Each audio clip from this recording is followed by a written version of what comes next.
Picture a woman in 1963 walking into a department store in Cincinnati.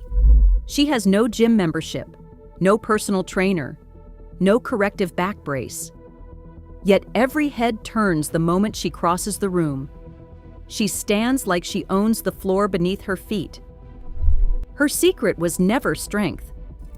It was a handful of quiet habits nobody talks about anymore.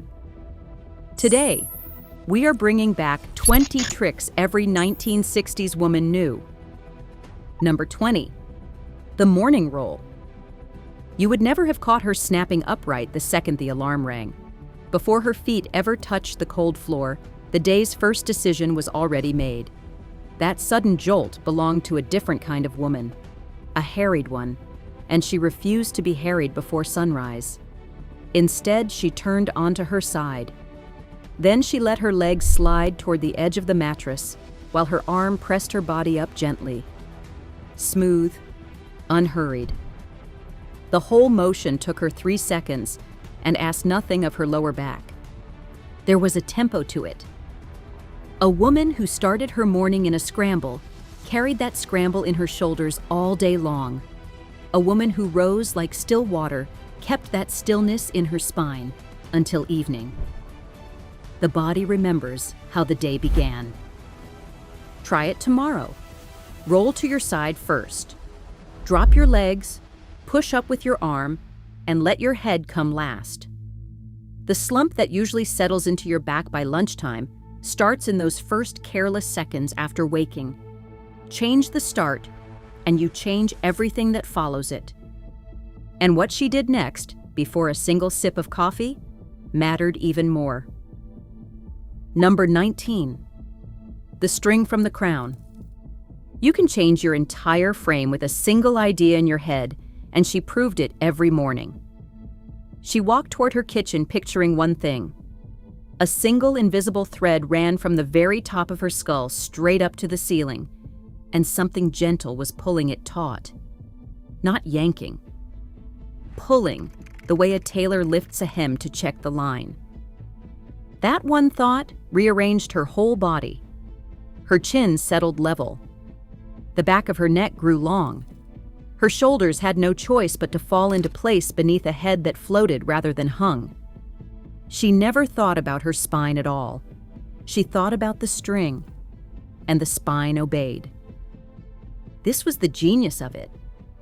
Telling a body to sit up straight makes it stiffen and then collapse the moment attention wanders. A picture works better than a command. The crown lifts, and the rest of the body organizes itself around that lift without a fight. Use it right now.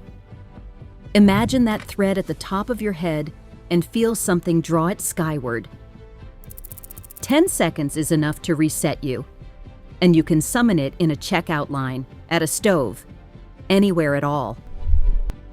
No one will ever know you are doing it.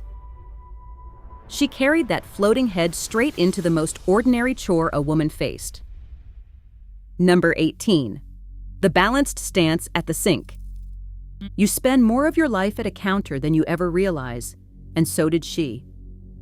Hours of every single day went to standing at a basin, washing, rinsing, peeling, scrubbing. It was the place a woman's posture went to die, and she knew it, so she guarded it. Most people sink their weight onto one hip when they stand a while. The body loves to rest that way. One knee locks, the opposite hip juts out, and the spine curves sideways to compensate. Hold that pose for 1,000 afternoons, and the silhouette starts to set crooked, like a photograph hung slightly off true. She refused the cocked hip. At the sink, her weight sat evenly across both feet, planted a little apart, knees soft and unlocked. Her hips stayed level. The work in front of her never pulled her out of line, because the line came first and the work fit around it. Notice which hip you have thrown your weight onto right now. Then share the load across both feet and feel yourself level out. A crooked stance held daily becomes a crooked stance for life. How she sat down took most people by surprise. Number 17, the perch. You might think a chair is a place to rest, But she treated it like a trap. The deep, welcoming armchair that swallowed a person whole was the enemy of an elegant back. Sink into the cushions and the spine rounds, the shoulders curl forward, the chin pokes out toward the room. Comfort and collapse arrived together. So she perched. She sat on the front third of the seat, never pressing her back into the support behind her. Her own body held her upright, the way it was built to. Her feet rested flat. Her knees stayed together or crossed neatly at the ankle. The chair was somewhere to rest her weight, not somewhere to pour herself into. It looks effortful written down. It was the opposite. A perched body stays awake and ready, and within a week the muscles that hold a spine tall grow quietly stronger from the daily practice. Sit forward on your chair as you watch this.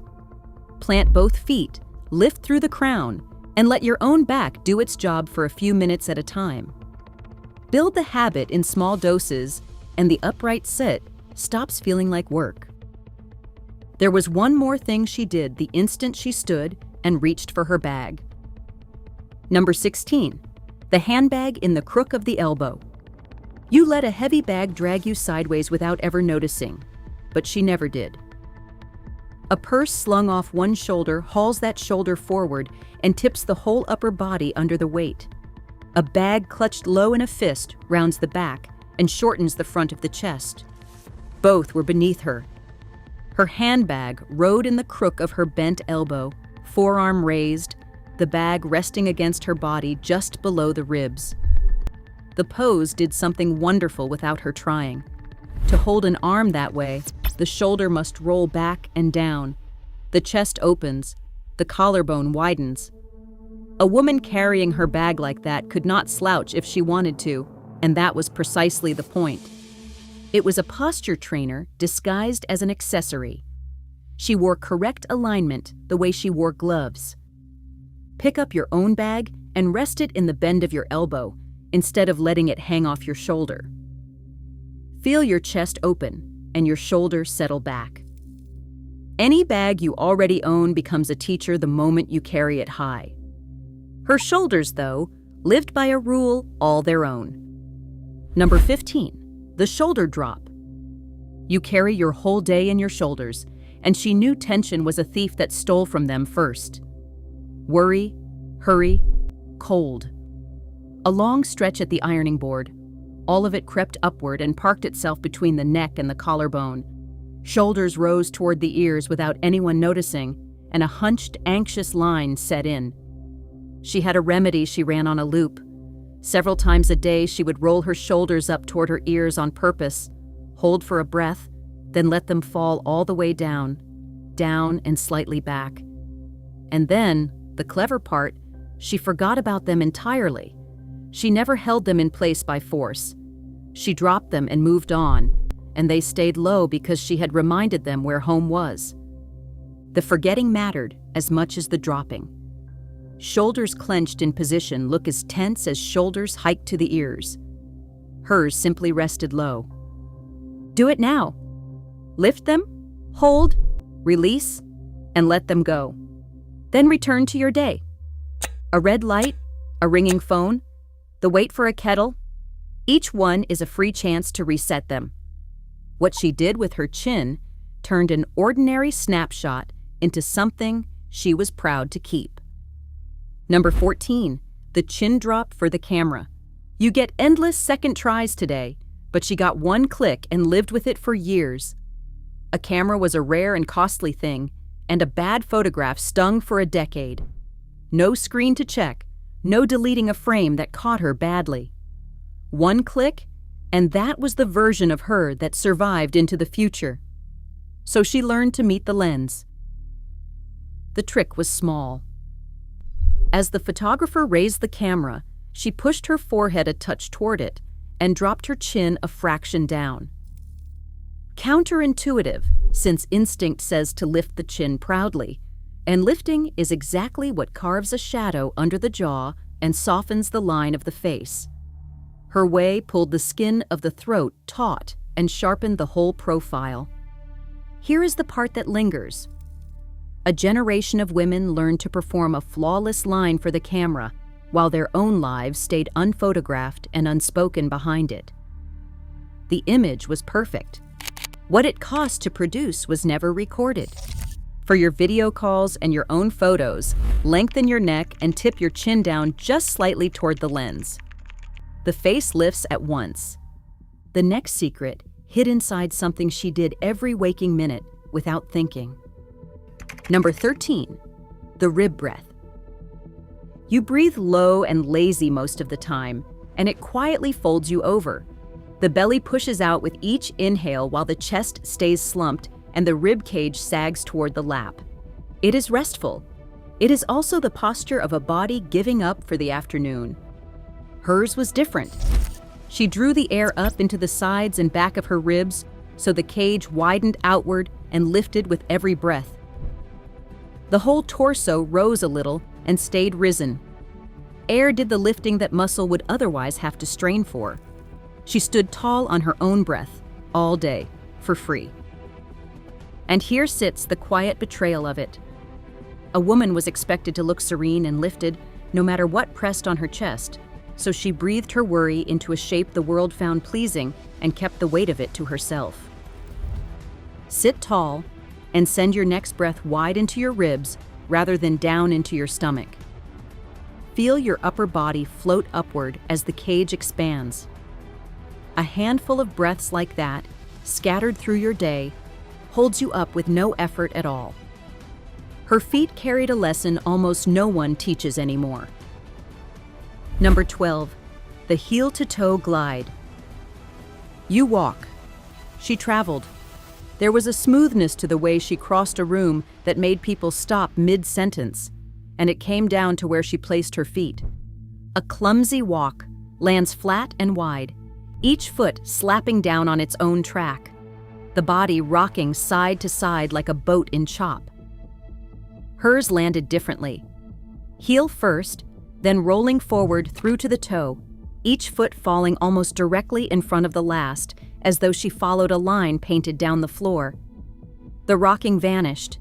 The head stopped bobbing. She seemed to float across the carpet on a current only she could feel. Confidence, it turned out, was something a person could practice with their feet. The walk read as certainty, and certainty was the whole impression. Walk your hallway tonight, heel striking first, rolling through to the toe, each step landing close to a single straight line. It feels strange for the first few paces and natural by the end of the hall. A clumpy stride smooths itself out faster than you would believe. Stairs were where she truly separated herself from everyone else. Number 11. The Staircase Ascent. You give yourself away on a staircase, and she knew it was where most people fall apart in public.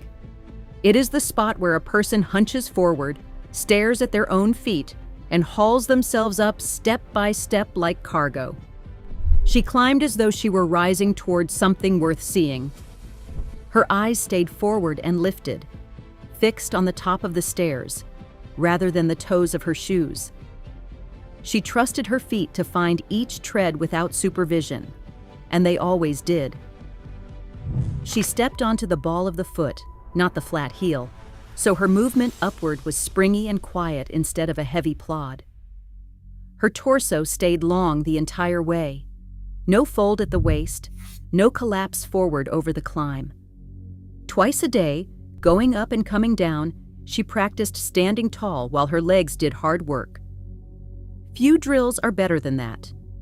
On your own stairs, lift your gaze to the top, rise onto the balls of your feet, and keep your chest open as you climb. Your whole frame gets a quiet lesson every trip between floors. There was a small object she balanced to drill all of this into place. Number 10. The book on the head. You already own the tool for this one, but she used an actual book. A flat, heavy one sat ready on the hall table, and it was no decoration. She would set it square on the crown of her head and then go about something else entirely. Folding linens, crossing the room, standing while she talked on the telephone. The book turned an ordinary minute into practice. The rule the book enforced was simple and unforgiving. A level head keeps it balanced. The instant her head tipped, jutted forward, or dropped to one side, the book slid and announced the fault. She could not cheat it. She could not even fool herself. The book told the truth about her alignment every single second it sat there, and slowly, her body learned to keep it happy. Recall that woman crossing the department store floor while heads turned, and know that number one, the habit beneath all of these is still coming. Set your phone flat on the top of your head and walk a few steps across the room. Keep it from sliding and your neck finds its true place. A minute of that beats an hour of nagging yourself to stand straight. Her hands gave her away or saved her, depending on what she did with them. Number 9, the open hands. You can lift your chin and lengthen your neck, but if your hands betray you, the whole effect crumbles, and she understood that completely. Hands jammed into pockets dragged the shoulders down and forward. Arms crossed hard over the chest, caved the front of the body inward and shut it down. Fingers knotted together in a tight, fretful clump pulled everything toward the center. So she kept her hands easy and in view, resting lightly in her lap, holding a glass without a death grip, hanging loose and relaxed at her sides. Open hands kept the arms relaxed, and relaxed arms let the chest stay broad and the shoulders stay back where they belonged. The honesty of the posture started at the fingertips. There is a sorrow folded into this one too. A woman learned to keep her hands still and pleasant even when they wanted to shake, because composed hands signaled a composed life, whether or not the life was composed at all. Watch your own hands today. The moment they cross or clench or hide, set them loose and visible instead. Your stance uncramps the instant your hands let go. She tested all of it against a hard, flat surface every day. Number 8, the wall stand. You cannot trust your own sense of straight, and she knew the body lies to itself about it. Slump long enough and the slump starts to feel upright, while true alignment feels strange and forced. She needed something that could not be argued with, and a wall does not argue. Once a day, she backed up against a flat wall and touched it at 4 points. Heels to the wall, hips to the wall, shoulder blades to the wall, the back of her head to the wall. When all 4 met the surface at once, that was straight, real straight, the genuine article, not the drifted version her tired body had talked itself into believing. The cruelty of the era lived quietly in that wall. A girl was measured against it for marriage prospects and called a credit or a disappointment to her mother based on a line of bone, as though her worth could be read off a wall like a height chart. Stand against any wall in your home and bring those 4 points to touch it. Hold for a slow count. That feeling is your true vertical, and your body needs the reminder more than you think. What went on her feet did half the work before she took a step. Number 7, the low, stable heel. You want the shoe working with you, not against you, and she chose her allies carefully. The right one held a woman in good posture all day with no effort on her part, and the wrong one fought her every minute. A flat shoe let the weight slump back onto the heels and the whole body sag rearward. A towering, spindly heel did the opposite kind of damage, pitching the body so far forward that the lower back had to arch hard to keep her from toppling. Neither served her. She wanted the middle ground, and she found it. Her heel was low and broad and solid, tall enough to shift her weight gently forward onto the front of her feet, which woke the body up and lengthened her line. Stable enough that she never wobbled or braced. The shoe nudged her into a tall, forward, ready posture, and then held her there mile after mile. Look for a heel that is low, wide at the base, and steady underfoot. It should tip you a touch forward without straining anything.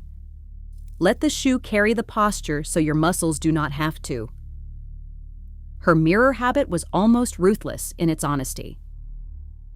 Number 6. The mirror pass. You glance at your face in the mirror and move on, but she read her whole line head to floor. A full-length mirror hung near every door she used, and it was not vanity that put it there. It was discipline. The mirror was the last gate between her private self and the watching world, and nothing slipped past it. Before she left a room, she gave herself one full pass in the glass, not a peek at her hem. A read of the entire vertical line, the way a builder checks a wall for plumb. Was the head floating or jutting? Were the shoulders level and low? Was the spine long? She caught the slump in the glass a half second before the world outside would have caught it in the flesh, and she fixed it where no one could see. Over time, the mirror did something better than correct her. It rewired what her body reached for by default, so the line stayed true even with no glass to check it. Set one checkpoint at a door you pass often and read your whole line there each time you go by. The default you build in that mirror is the one you carry everywhere else. How she held her gaze, pulled her spine into place, without a single thought about her back. Number 5. The lifted eyeline. You aim your eyes without knowing your spine is following them, and almost no one knew it, but she did. Where a woman pointed her gaze, her back quietly went the same way, and she had learned to aim it well. Drop the eyes to the floor and watch what happens to the rest. The head tips forward to follow the gaze. The neck folds. The upper back rounds over to bring the eyes down to where they want to look. A dropped gaze drags the whole frame down with it, link by link, all the way to the hips. She had seen it ruin 100 postures, and she guarded against it fiercely. So her eyes stayed up, level with the horizon, settled on the far side of the room, lifted to the faces of the people she stood among. With her eyes up, her head balanced, her neck stayed long, her back stayed open, and she never once had to think about any of it. The gaze did the governing. That woman in the department store moved the way she did because her eyes were already on the far wall, and number 1, the one beneath everything, is nearly here. Lift your eyes to the horizon and keep them there as you move through your day. Your spine straightens itself the moment your gaze stops falling to your feet. There was something she did while merely standing and listening to another person speak. Number 4, the full body turn. You twist your neck to face whoever speaks to you, and that twist quietly wrecks your posture. Someone talks from the side, and the natural move is to crank the head around while the shoulders and hips stay pointed elsewhere. The body knots up, the neck strains, and a tense, awkward line takes hold for the length of the chat. She would have none of it. When someone spoke to her, she turned her whole self to face them. Feet, hips, shoulders, and head all came around together as one piece, pointed squarely at the speaker. Her neck stayed soft and untwisted because it never had to crane. Her spine stayed stacked and tall. It did more than protect her posture. Turning the entire body toward a person is the deepest courtesy of attention, and she gave it freely, so she looked both composed and wholly present at once. When someone speaks to you, pivot your whole body to meet them instead of just your head. You will look gathered and engaged, and your neck will thank you for the rest of the day. The next secret was about doing nothing at all. Beautifully. Number 3. The Art of Stillness. You leak your nerves out as motion without realizing it, and she knew motion was the enemy of poise. The shifting from foot to foot, the swaying in place, the endless small fidgets, fingers tapping, hair tucked and retucked, weight rocking forward and back. Every little movement broadcast unease and broke the tall, settled line she worked to keep. She practiced being still, genuinely still. Weight planted evenly, hands quiet, body anchored to one spot without a single restless twitch. In a room full of people who jittered and swayed, her stillness made her the calmest point in it, and calm always reads as command of oneself. Stillness did one more favor for her. A body that stops moving lets good alignment settle in and hold, while a fidgeting body knocks itself out of line again and again before the posture can ever take root. There is a quiet ache buried here as well. Stillness was demanded of women long before it was admired in them, taught as obedience, and only later mistaken for grace. When you stand and wait, plant your weight and let yourself go still. No swaying, no shifting. The composure looks effortless and travels everywhere you go. Second to last came the habit that closed every one of her days. Number 2, the evening floor lie. You finished the day curled forward without ever choosing to, and she had a way to undo it before sleep. Hours bent over a sink, a stove, a sewing basket, a child, all of it folded the front of the body shut and rounded the back over by nightfall. She never skipped her remedy. She lay flat on her back on the floor. Not the soft bed, the firm floor, with her arms resting open at her sides and her legs long. Then she stayed there, breathing slow, for about 10 minutes. The hard surface met her spine along its whole length and coaxed it back toward its natural line. The day's forward curl eased out of her. The shoulders settled open against the ground.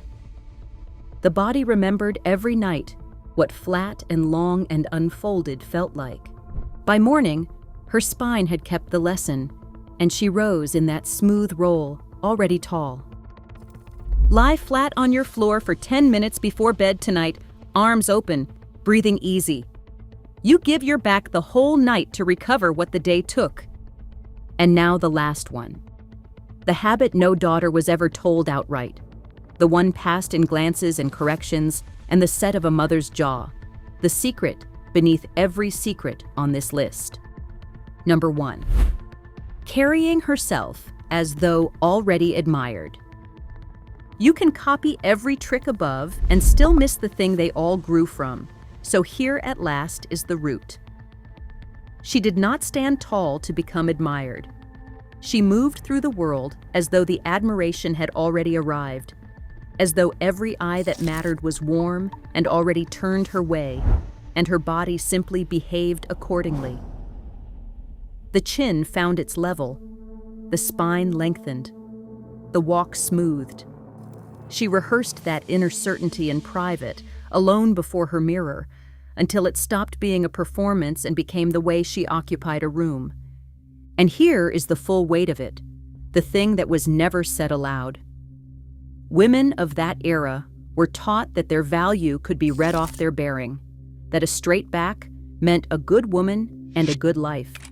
And so they wore elegance as armor over whatever was actually happening underneath. Grief stood tall, exhaustion stood tall, fear, loneliness, a marriage gone cold, all of it stood tall and lovely and silent, because the line of the body was permitted to speak when the woman herself was not. You can take the bearing and leave the cost behind. Carry yourself as though you are already worthy of the room, not to hide what you feel, but because you actually are. Let it be confidence this time, not a mask. So picture her once more, that woman crossing the department store floor in 1963, every head turning as she passes. Now you know it was never the dress or the gloves or the careful hair. It was the roll out of bed at dawn, the string at the crown, the level chin, the open hands, the lifted eyes, the quiet floor at the end of the night. It was 20 small refusals to fold. She is gone now, and the world that watched her so closely is gone with her. But the way she carried herself is still here, waiting, free for the taking, asking only that you stand as though you belong exactly where you are, because you do. If these lost habits stirred something in you, subscribe and stay close. More forgotten grace from this era is on the way. And before you go, tell us which trick you will try first. We read every single one.